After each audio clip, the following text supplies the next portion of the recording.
Doom. After 2 decades, it has earned its place as one of the longest-running game franchises. The grandfather of the modern first-person shooter was originally created by id Software in 1993.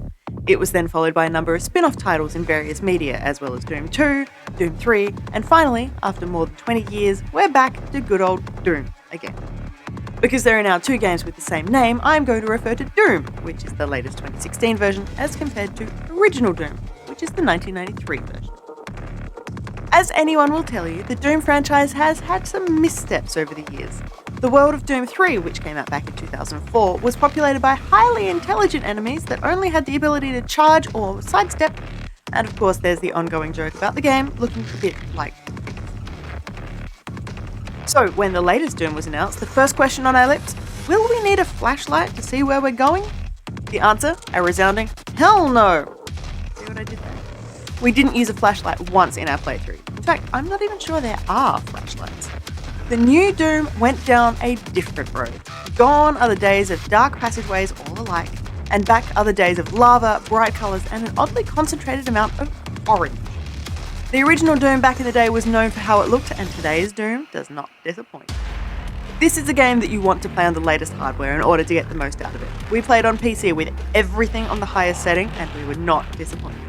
The game looks and sounds demonically delicious.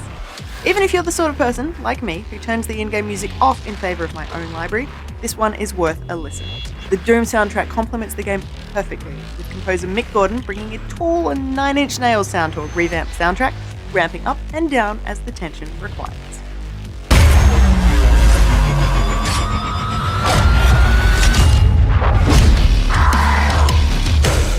Now, because everybody plays FPS for the storyline, here's the recap. You've woken up on a Union Aerospace Corporation research facility on Mars, only to discover that the place has been overtaken by hell demons who have either converted or killed everyone. Olivia Pierce, a researcher, flipped out a while ago, opening a portal to hell, and surprise, it's your job to close that portal. With the help of Samuel Hayden, a researcher who is in robot form, and your trusty computer Vega, there is only one way to achieve your goal, and that is to shoot your way there. And this brings me to the gun. Firstly, like the original Doom, your nameless tough guy is in fact the strongest man in the world, able to somehow carry your entire arsenal while wandering around the map. And there are a lot of weapons in that arsenal, including some old favourites like the shotgun, the chain gun, the chainsaw, and everybody's first choice, the BFG. If I had unlimited shells, I would just use the BFG for everything. It's a lot of demon killing fun. On that note though, there are a few things I didn't like. Doom is an old school shooter. It feels like an old school shooter, it plays like an old school shooter, but the weapons require upgrades like a new school shooter. If I have a gun in Doom, I don't want to upgrade it so the chain gun can spin without firing. I don't want to have to upgrade the rocket launcher so that I can 3-shot. And I don't want the guns to be nerfed until I upgrade the bullets. Just let me shoot stuff. The suit was the same. You need to find power orbs or special collectibles that look like oversized memory cards to upgrade the suit. Just let me power up the armor, give me more health, and I will be fine. I know, this is the way of all games now, but it drives me mad. It's Doom. Just let me shoot. So it makes me mad. And the second thing that I wasn't a fan of, which might sound a little sacrilegious, was some of the combat. It got a little repetitive. Each of the big battles had waves of enemies. The problem is, the waves were so similar that it felt like you were defending the same fight over and over. The predictability made it easy to know what weapons to keep in hand to use later, and exactly what to expect.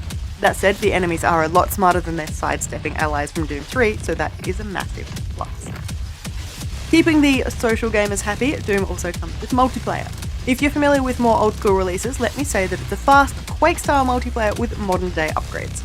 Don't know Quake? You should probably get that.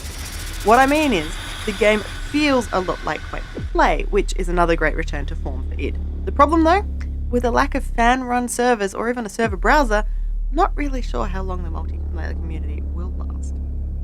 Let's face it, if you love Doom, you will love this Doom. It really is everything you want in an old school shooter. Yes, it has some new game shine on it, some pretty colours and fancy highlights, but it plays, feels and has the same attitude as the original. Some modern shooter fans might find it a little lacking, but if you grow up with Duke Nukem, Unreal, Doom and Wolfenstein, you will have some fun with this one.